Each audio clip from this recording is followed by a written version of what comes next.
Assalamualaikum, salam hormat. Anda bersama saya Haris Ashraf Hasnan dalam Buletin Awani. Untuk waktu ini kita nak memberi fokus kepada isu politik di mana Presiden PKR Datuk Seri Anwar Ibrahim dijangka kekal menjadi calon terbaik dan memiliki pakej lengkap untuk menjadi Perdana Menteri jika Pakatan Harapan kembali menguasai Putrajaya selepas pilihan raya umum ke-15. Dan perkara itu dinyatakan oleh Naib Presiden Parti Amanah Negara Datuk Mahfuz Omar yang menyatakan bahawa sehingga kini Majlis Presiden Pakatan Harapan tidak pernah mengubah keputusan menamakan Anwar yang juga ahli Parlimen Port Dickson merangkap Ketua Pembangkang di Dewan Rakyat sebagai calon tunggal dan paling layak diangkat menjadi Perdana Menteri jika mereka menang PRU 15 ini. Dan sudah tentu antara perkara lain termasuklah menjadi poster boy pada PRU 15. Mengulas lanjut isu ini, saya nak bersama dengan Mujibu Abdul Muiz yang merupakan fellow kerusi Institusi Raja-Raja Melayu UiTM yang juga penganalisis politik.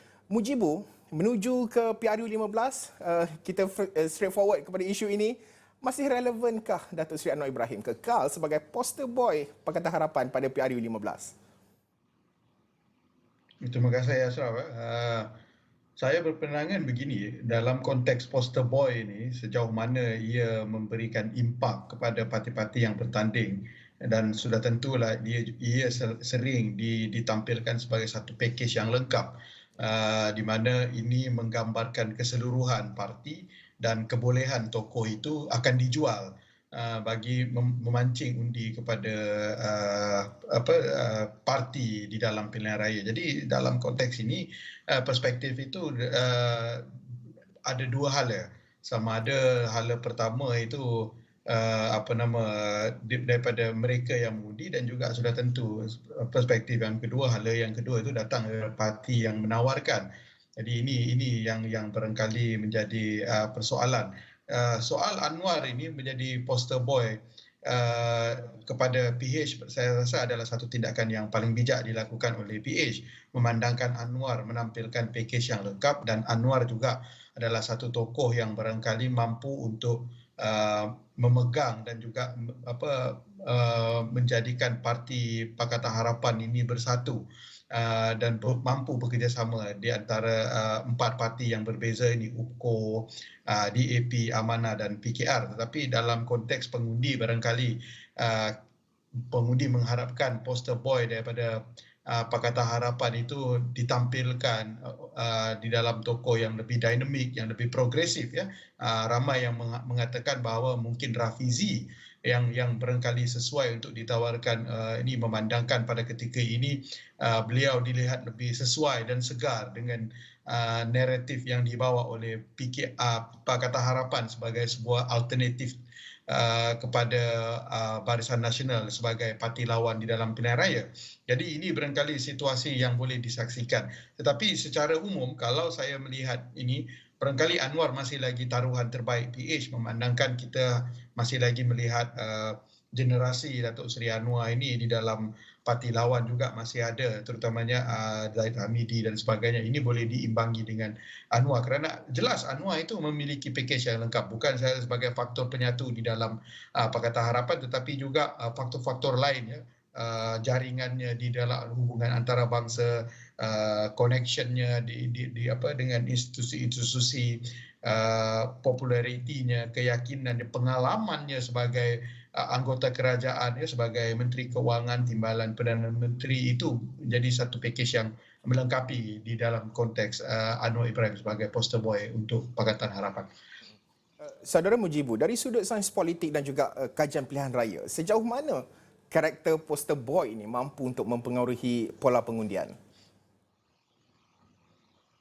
Kita melihat daripada pengalaman sebelumnya bagaimana poster boy ini sering diletakkan sebagai menggambarkan pakej keseluruhan yang ditawarkan oleh parti ya, ketika sesuatu parti mengatakan bahawa akan menawarkan kestabilan politik, kemakmuran ekonomi, maka itu akan dinilai berdasarkan kebolehan, kemampuan dan kredibiliti poster boy itu. Bagaimana kalau kita lihat di Melaka contohnya kan, poster boy itu ditunjukkan di dalam Datuk Seri Sulaiman Ali contohnya kan, dan juga di dalam konteks PRN Johor yang menawarkan Datuk Seri Hasni pada ketika itu. Jadi kalau kita lihat itu secara asas memberi gambaran kepada apa yang cuba ditawarkan oleh parti-parti tersebut. Satu segi barangkali ia menjadi kalau poster boy itu benar-benar memiliki package yang lengkap, ya, tetapi dalam masa yang sama juga dia mungkin akan menjadi sedikit backfired kalau tokoh yang ditampilkan itu tidak memiliki karakter yang disukai, tidak ada elemen-elemen dan aura yang disenangi oleh pengundi. Jadi saya rasa dia melihat kepada keseluruhan. Tetapi secara umum ini barangkali akan memudahkan pilihan pengundi dan juga parti sendiri akan menjadi lebih mudah dalam berkempen kerana poster boy itu sendiri akan bercakap kepada parti secara keseluruhan. Mujibu, masih lagi berkait isu poster boy berkait pilihan raya umum 15 yang kita masih lagi menantikan pengumumannya. Kita tidak tahu bila debaran itu. Ramai yang menyatakan bahawa mungkin dalam tahun ini, ada yang menyatakan tahun depan dan pelbagai lagi. Tetapi Datuk Seri Anwar Ibrahim sebelum ini ada menyatakan bahawa Pakatan Harapan perlu untuk penjenamaan semula, termasuk dalam kenyataan oleh Pakatan Harapan sendiri. Majlis Presiden menyatakan terdapat cadangan untuk logo baru PRU 15. Pandangan Mujibu berkenaan dengan perkara ini? Saya rasa yang dikatakan oleh Datuk Seri Anwar tentang penjenamaan semula, keluar dengan logo baru bagi PH untuk PRU 15 ini sudah tentulah baik, tetapi saya rasa isu sebenar dalam penjenamaan semula dan logo ini adalah sifatnya adalah secondary, kerana yang penting itu adalah bagaimana sebenarnya Pakatan Harapan kembali menawarkan sesuatu yang lebih segar, dan sudah tentu cabaran paling berat Pakatan Harapan ini adalah bagaimana untuk kembali memenangi hati rakyat dan meyakinkan mereka bahawa Pakatan Harapan adalah sebuah kerajaan menanti, in waiting government yang mampu untuk melakukan perubahan dan sudah tentulah membetulkan beban selama 22 bulan menjadi kerajaan itu yang dilihat tidak perform oleh rakyat. Sudah tentulah Datuk Seri Anwar Ibrahim sendiri mengatakan bahawa ketika itu kerajaan PH yang memerintah tidak menggambarkan keseluruhan PH kerana Perdana Menteri yang memimpin PH pada ketika itu tidak mewakili dan tidak embrace semangat reformasi. Of course, saya juga berpendapat bahawa ini tidak adil bagi menilai prestasi Pakatan Harapan selama 22 bulan itu. Apatah lagi sepatutnya mandat itu harus diperhatikan sehingga tamat 5 tahun, dan sudah tentulah kejatuhan pramatang kerajaan PH yang dikhianati menerusi langkah Sheraton itu juga barangkali sedikit sebanyak menyeksa prestasi Pakatan Harapan. Jadi saya rasa di sebalik menekankan penjenamaan semula, logo baru yang sudah tentu sudah diuji pun dalam konteks PLRN negeri, bagaimana di Melaka, di Johor, ya, di Johor menggunakan lambang yang berlainan, PKR menggunakan lambang apa sendiri, DAP Amanah menggunakan lambang PH. Itu jelas menunjukkan bahawa bagaimana sebenarnya ini adalah isu-isu yang bersifat secondary, tetapi sebenar cabaran buat PH itu adalah meyakinkan bahawa mereka adalah kerajaan yang menanti, yang boleh menunaikan janji, yang boleh melaksanakan tugas sekiranya dipilih semula. Ini saya rasa yang perlu dilihat dan ditekankan oleh PH. Mujibu, rentetan keputusan yang dibuat oleh Mahkamah Persekutuan dan Datuk Seri Najib Tun Razak kini telah pun ataupun sedang menjalani hukuman. Apakah kelemahan di dalam Pakatan Harapan yang perlu ditangani oleh mereka sendiri untuk memastikan parti itu mampu untuk memenangi semula Putrajaya? Ya, saya rasa selepas pemenjaraan Datuk Seri Najib ini,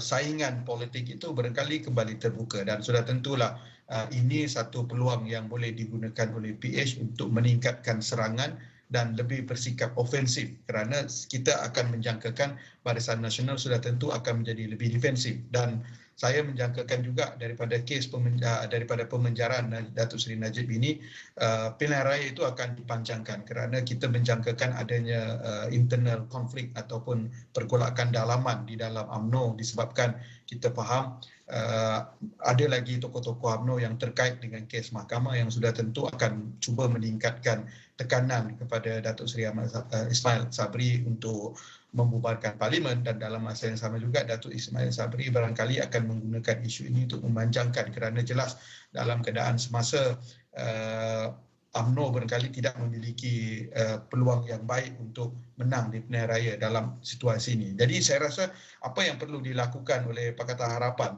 untuk memastikan parti ini mampu memenangi semula Putrajaya itu boleh dilihat daripada beberapa perspektif. Sudah tentu mengeksploitasi isu-isu yang berkaitan dengan korupsi, rasuah, salah guna kuasa ini dengan menimbulkan kes-kes baru yang saya lihat sudah mula kembali menggairahkan perbincangan ruang awam dan menarik kembali minat politik dan yang paling penting menyegarkan kembali minda pengundi bahawa ini yang sebenarnya dilakukan oleh mereka ketika memilih kerajaan Pakatan Harapan pada 2015 ya, untuk memastikan tidak lagi berulang isu-isu ini dan sebagainya.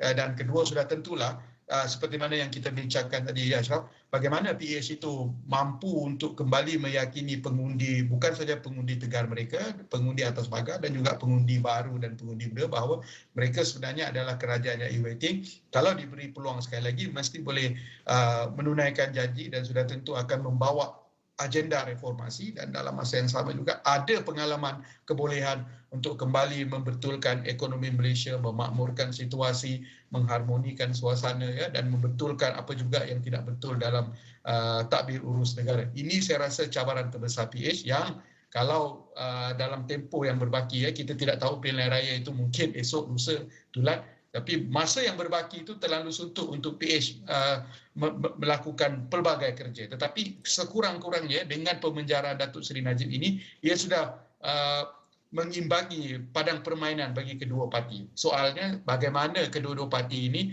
mengguna pakai ruang yang ada untuk memastikan kelebihan itu berpihak kepada parti ini. Dan PH harus melakukan dua perkara tadi.